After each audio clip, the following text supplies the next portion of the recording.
Assalamualaikum warahmatullahi wabarakatuh. Kami dari kelompok 4, pada kesempatan kali ini kami akan mempresentasikan materi mengenai hakikat hukum dalam kehidupan masyarakat. Hakikat hukum merupakan aturan, tata tertib, kaidah hidup yang menjadi pengikat dan wajib ditaati masyarakat demi terwujudnya keamanan dan ketertiban bersama. Terus, bagaimana jadinya kalau tidak ada hukum yang mengatur berbagai kehidupan manusia? Hal itu akan menyebabkan beberapa kekacauan di dalam masyarakat, baik itu kekacauan pribadi ataupun kekacauan bersama. Jadi, dapat kita simpulkan bahwa definisi hukum ialah seperangkat aturan yang mengatur tingkah laku manusia dalam kehidupan bermasyarakat. Hukum dan manusia adalah dua hal yang tidak dapat dipisahkan. Kemudian ada pula definisi hukum menurut para ahli. Yang pertama menurut Leon de Duguid, seorang ahli hukum dari Prancis.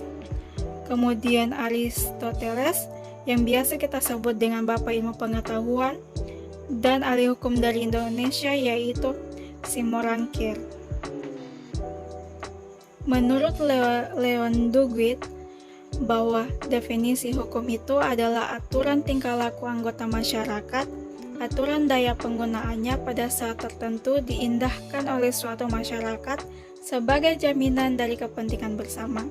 Contohnya, peraturan tentang larangan melakukan tindakan kriminal. Kemudian definisi hukum menurut Aristoteles terbagi atas dua. Yang pertama, definisi hukum secara sempit dan hukum secara universal. Hukum secara sempit yaitu ketika masyarakat menaati dan menerapkannya terhadap anggotanya, seperti undang-undang yang dipatuhi oleh masyarakat sekarang ini.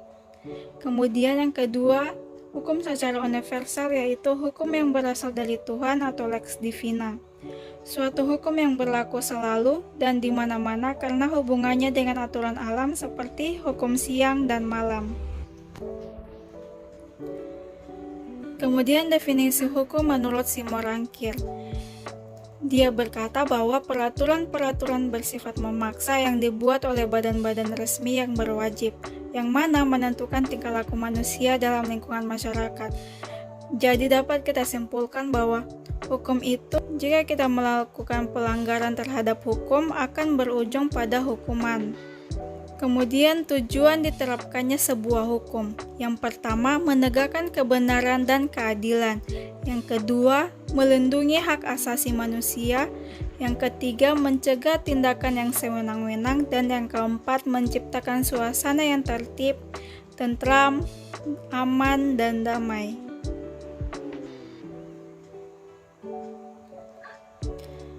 Kemudian unsur-unsur hukum. Yang pertama, peraturan mengenai tingkah laku manusia. Artinya, hukum merupakan peraturan yang mengatur setiap perilaku manusia. Contohnya, hukum yang mengatur tentang lalu lintas dibuat untuk mengatur perilaku setiap pengguna jalan raya. Kemudian unsur yang kedua, peraturan diadakan oleh badan-badan resmi yang berwajib. Contohnya, aturan hukum mengenai lalu lintas tercantum dalam Undang-Undang Lalu Lintas dan Angkutan Jalan atau UU LLAJ yang dibuat oleh DPR RI dan penegak hukumnya dilakukan oleh Polri. Kemudian yang ketiga, peraturan itu bersifat memaksa. Artinya, hukum memaksa setiap orang untuk mematuhinya.